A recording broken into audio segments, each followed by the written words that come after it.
let us see this thing. Only there are many mechanisms of fabrication, but I restrict myself to micro machining.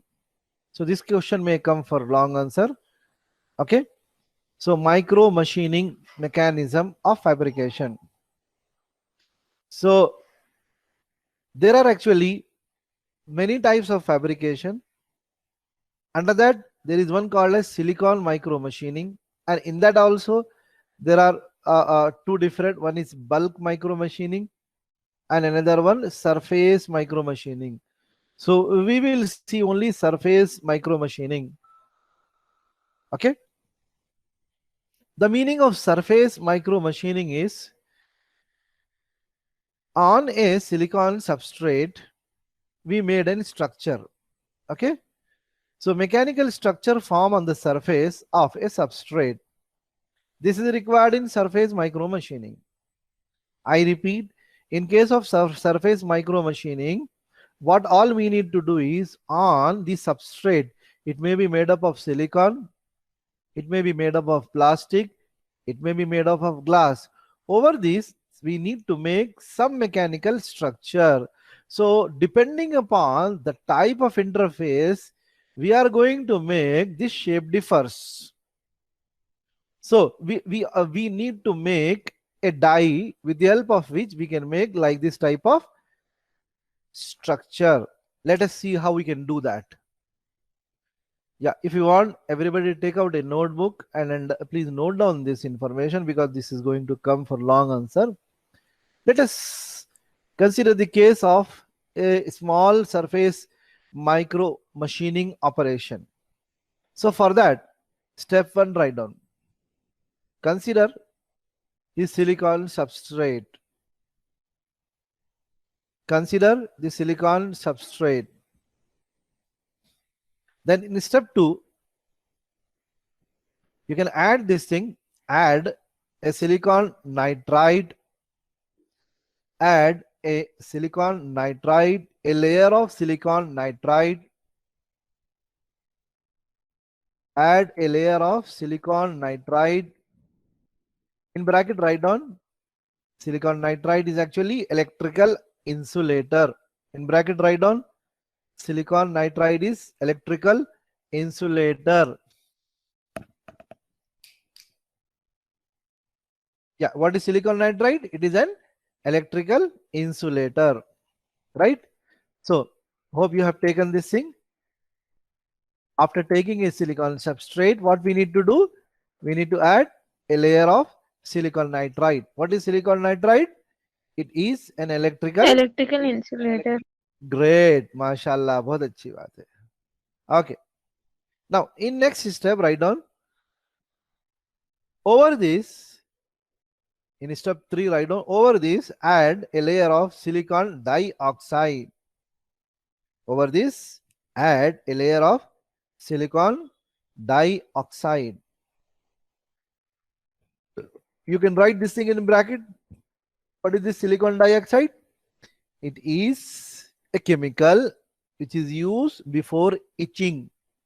This etching is different from our etching.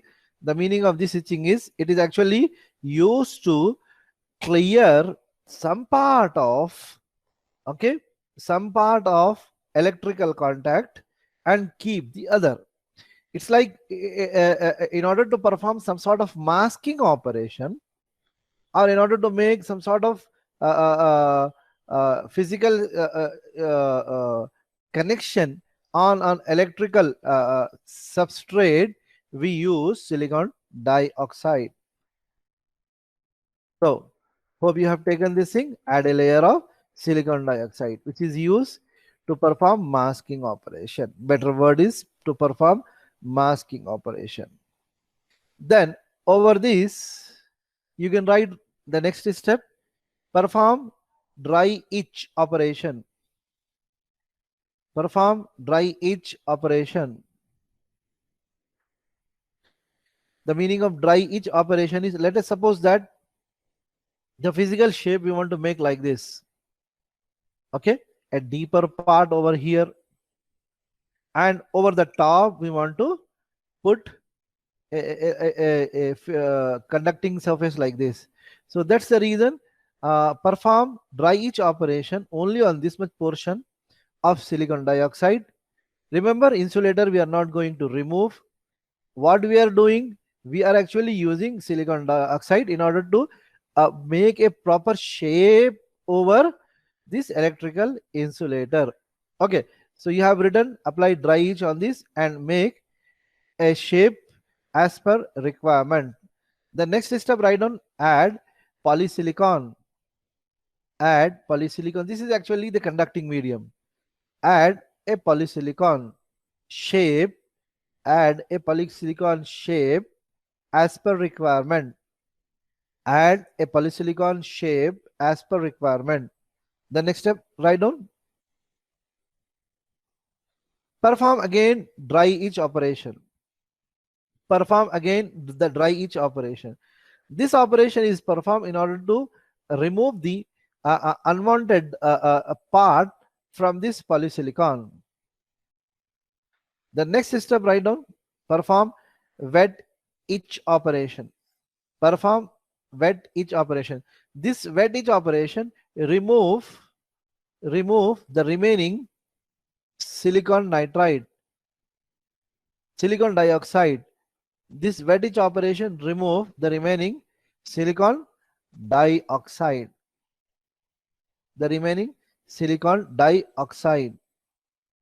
You see now, finally, we made a MEMS shape, mechanical interfacing shape as per requirement.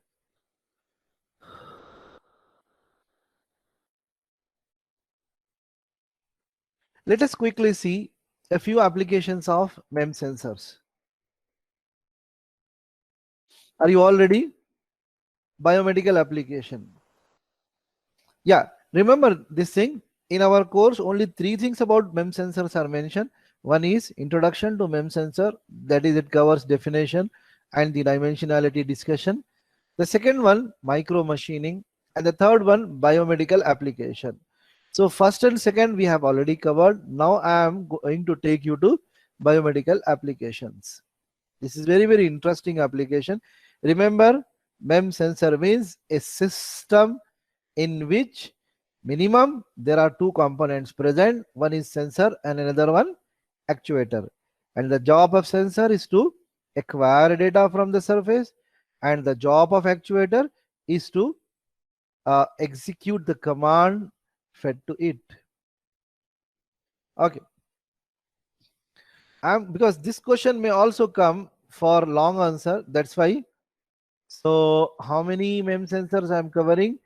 Ear, cochlear implant, eyes, retina, artificial, blood vessel pressure sensor, heart related, tissue related, brain related, and general sensors, digestive system related, prosthetic limbs related, muscle stimulator, and implant drug delivery devices. So any 2, I want you to, okay, make yourself comfortable for the examination preparation. A brief I will discuss now. Yeah, let us start with ear cochlear implant. Maybe everybody aware of this thing. This device is actually provide a mechanism of amplifying the audio signal. Okay, if suppose our internal mechanism is not working.